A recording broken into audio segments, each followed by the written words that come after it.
Hello everyone, আমি সুরভি। জ্ঞানজ্যোতি coaching সেন্টারের পক্ষ থেকে তোমাদের সবাইকে জানাই আরও একবার স্বাগত।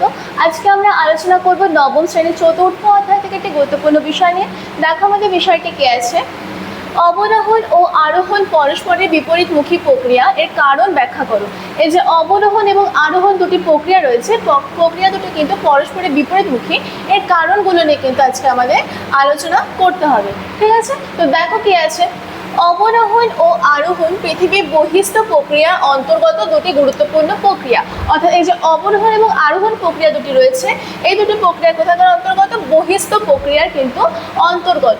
ঠিক আছে, এই দুটি প্রক্রিয়া একে অপরের বিপরীত ধর্মী, অর্থাৎ আলাদা আলাদাভাবে কিন্তু কাজ করে। এই কারণে কিন্তু দুটি প্রক্রিয়া কি রয়েছে? দুটো বিপরীত ধর্মী। ঠিক আছে, কারণ একটির ফলে ভূমির উচ্চতা হ্রাস পায় এবং অন্যটির ফলে কি হয়? ভূমির উচ্চতা কিন্তু বৃদ্ধি পায়। অর্থাৎ কার্যগত দিক থেকে কিন্তু এগুলো বিপরীত ধর্মী। ঠিক আছে, অবরোহণ প্রক্রিয়ায় কি হচ্ছে দেখো। অবরোহণ প্রক্রিয়ায় মূলত ভূমিরূপে কি হয়? উচ্চতা হ্রাসের সঙ্গে সম্পর্কিত। অর্থাৎ এই যে অবরোহণ প্রক্রিয়া রয়েছে, বিভিন্ন বহির্জাত শক্তি হতে পারে, যেমন নদী, হিমবাহ, জলবায়ু। ঠিক আছে, বিভিন্ন কারণে যখন কি হয় ভূমির উচ্চতা হ্রাস পায়, তখন সেটা কি হয়? অবরোহণ প্রক্রিয়ার মধ্যে কিন্তু পড়ছে।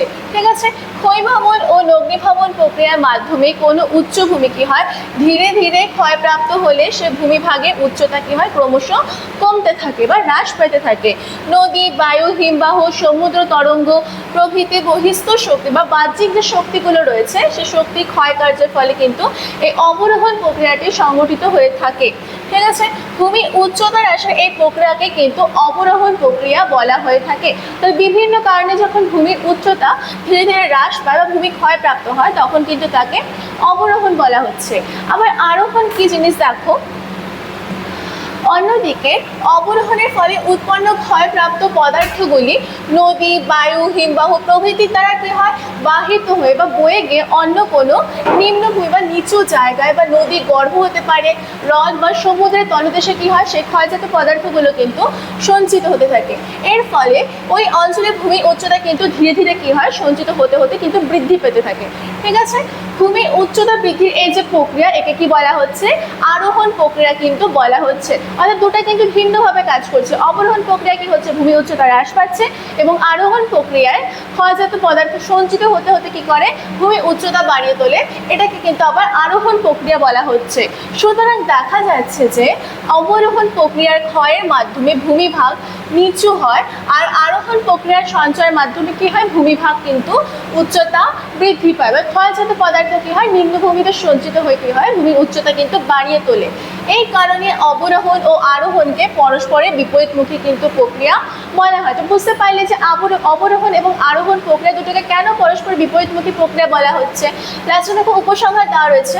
অতএব অবরোহণ ও আরোহণ দুটি পরস্পর সম্পর্কযুক্ত হলেও কার্যগত দিক থেকে কিন্তু বিপরীতধর্মী।